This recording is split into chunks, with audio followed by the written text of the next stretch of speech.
Anxiety, stress, and sleepless nights. These are many of the emotions being felt by Canterburyans right now.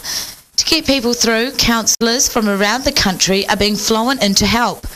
Auckland councillor Chris Height is here to deal with the distress and trauma placed on employers and their staff. Just working with staff, doing debriefings with managers, psychoeducation about what happens with anxiety, stress, what they can do, what's normal that's happening in their body. The earthquake has caught people off guard, along with the magnitude of the aftermath. And so when we've got no strategies for a disaster in our lives, whatever it is, we tend to react, and that's what we're seeing. There is now a concern that anger coupled with anxiety could lead towards a significant jump in violence. If people are not coping, like if you've lost everything and you've got no insurance, or you've lost your home and now you've lost your job because the business has collapsed, often the only way that they can cope with that is by being angry, and so they lash out. Christchurch councillor Struan Duthie believes money injected into local practices would be far more helpful. There's a bit of local feeling about not being consulted and not funding underfunded agencies. Chris Height disagrees, arguing people will continue with their counselling sessions as they enter into new phases of their recovery. It wouldn't be unusual for people to call us back after time for another stage of what's surfacing, because a lot of stuff will be buried at the moment. In a statement, Social Development Minister Paula Bennett says the extra support being given by national counsellors is a way of giving victims the tools they need to cope. Now, signs of trauma do tend to vary, with no appetites, alcohol consumption and pill popping. Just some of highlighted areas Chris says people should look out for in one another. People shutting down, people being agitated, people having physical symptoms like nausea, and children are quite clingy. Some of them have shut down, and some children's behaviour is completely off the planet. So those sorts of things are quite normal at this stage. For adults, it will be anger, it'll be snappy over silly little things. Loves and hugs can be the easiest solution to settle these emotions, according to Struan Duthie. People enjoy hugs and being there. People need to look after themselves. They need more rest. People who love you and care about you is really important. The time frame needed to get over such a significant event, however, can take up to a year. Chris Height says people will eventually become frustrated and tired. Things will begin to move slowly, so anger will become a dominating emotion. I think in time, people will move into the next phase where they are really not coping. We'll see distressed reactions because things aren't moving fast enough. And anger is part of the grief process for loss, and it usually gets projected somewhere. Paula Bennett says she has seen a number of trauma cases emerging, adding that more tired and vulnerable victims are likely to use the counselling services as the weeks pass by. And Chris Height firmly believes that Canterburyans have done an amazing job with helping each other out in a time of need, and is astounded at the emotional support being shown. I just think the people of Canterbury have been absolutely phenomenal. I have been so amazed at how people have been calm appropriately. You know, they're not denying what's happened, but everybody's pulling together. Nothing like love thy neighbour. I'm Grace Cocker for In Focus. Thanks for that, Grace. And if you would like to contact the counsellors and get some help, you can call them. They're on 0800 77 999 to make an appointment or find out where to get help. That number's there for you.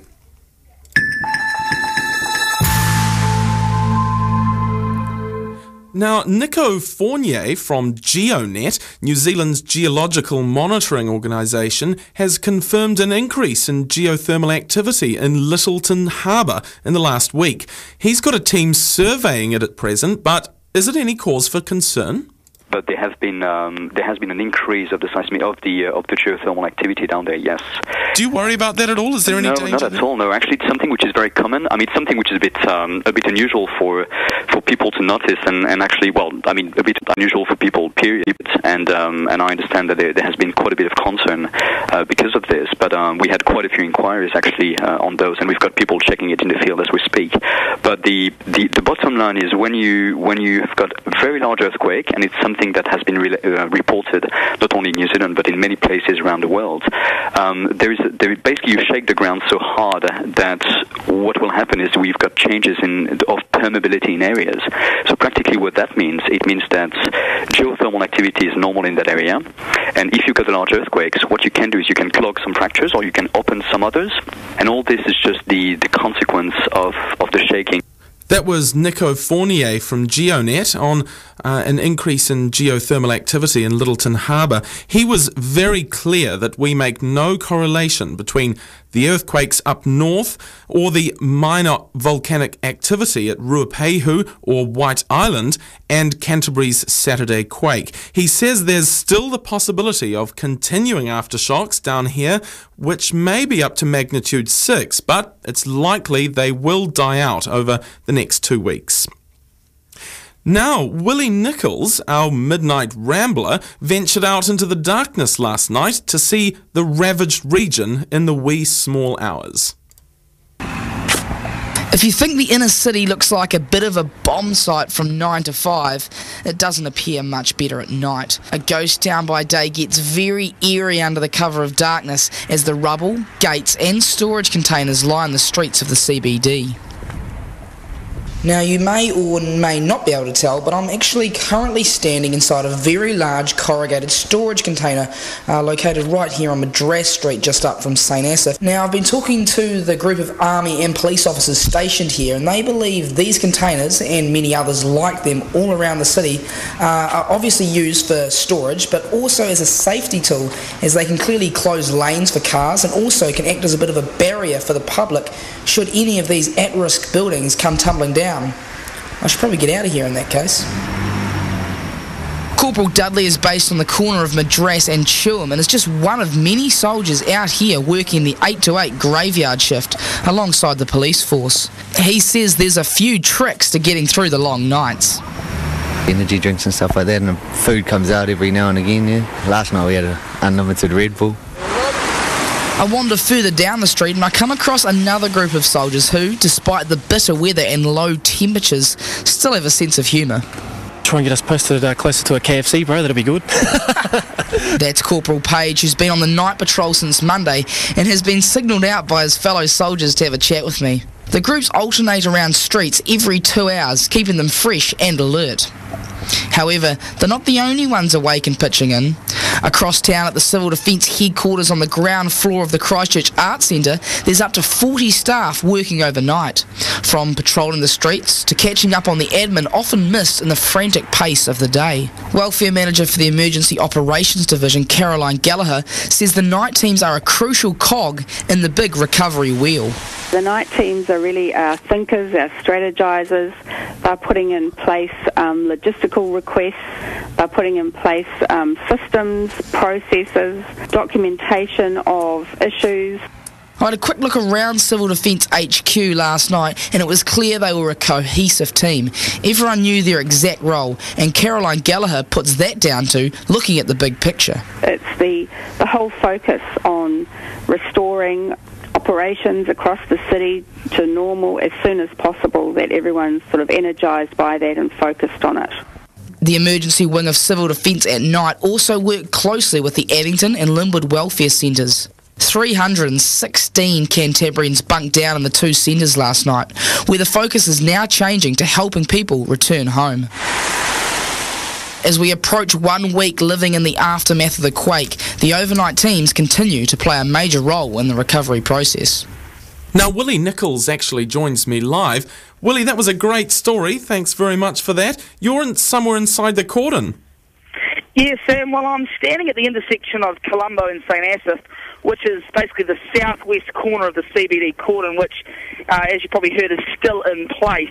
The council were hoping to lift that this morning, but have kept review continually, and they hope to progressively lift it during the day.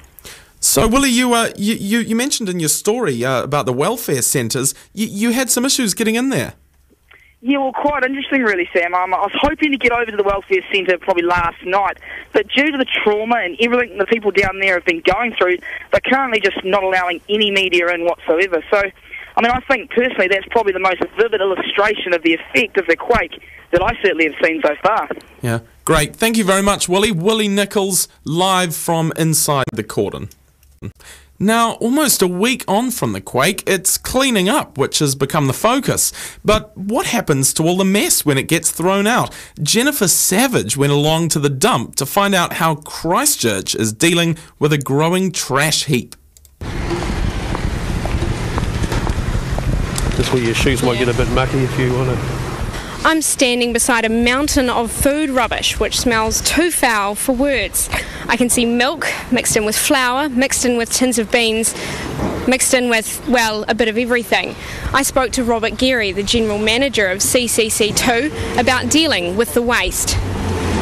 We were basically getting a truck and trailer every 4 minutes coming in with the product yesterday, so... Robert Geary has been coordinating the biggest influx of waste in his career. The city's 4 material recovery waste plants are dealing with upwards of 2,000 tonnes of refuse per day since Saturday's quake. And normally we'd do that in probably a week and a half is normal, so that's a comparison for you. Instead of Christchurch rubbish trucks doing 80 round trips a day, it has rocketed to around 280. Most of this rubbish is discarded grocery product, which fell off shelves in food distribution warehouses. Flour, Coca-Cola, orange juice, tins, cans. A soup of everything. Yeah, soup of everything. So it's not very likely that the public want to get in there and take it out. I mean, it is actually commingled rubbish, effectively. It looks and smells about as unappealing as you could imagine. True. So. Food safety authorities have deemed the food as contaminated and unfit for human consumption. With aftershocks rolling through all week, the rotting food mountain is growing.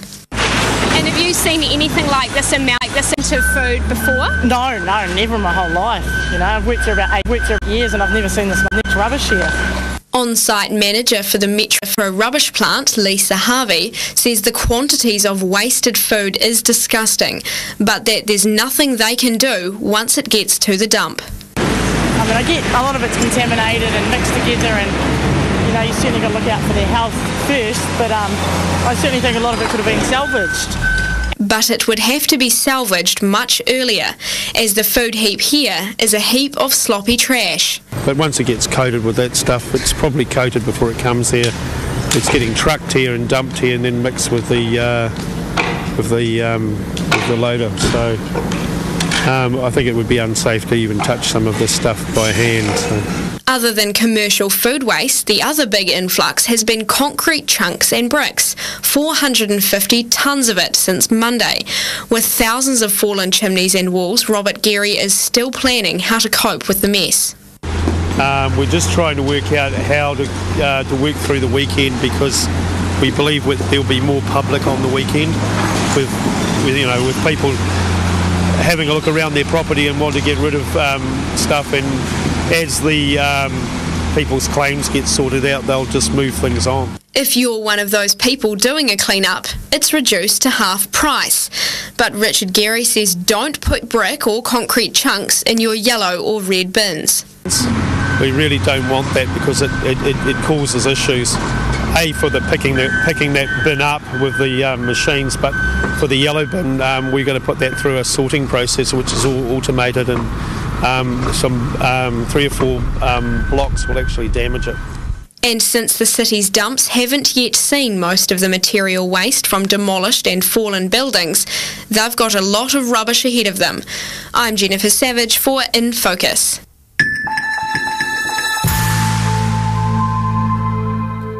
Thank Thanks very much for tuning in for today's show. I'm afraid that's all we've got for you today. We'll be right here with the next edition of In Focus, midday Wednesday, right here on Mode 96.1. Don't forget, you can catch us online. Join our Facebook page by clicking the link on the Mode website. That's moderadio.co.nz. I'm Sam Mulgrew, and that's In Focus, bringing your news into focus.